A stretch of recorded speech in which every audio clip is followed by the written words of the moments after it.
Okay, today I'm going to show you how to fix a TP-Link that's spoiled with water. The first thing is to switch off the TP-Link and immediately remove it from the power source. So now I've already removed the screws from the below of the TP-Link. So I'm going to go ahead and open. And as you can see, there is moisture on these 2 points and also in the circuit board. So I'm going to use an old toothbrush and brush off the moisture.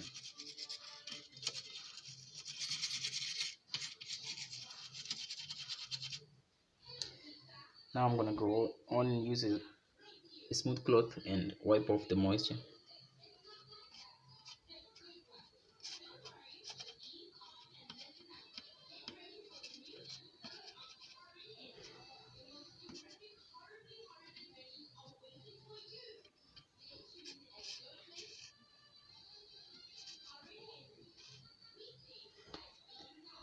Then now I'm done. I'm gonna switch on the power source now and check if it's working.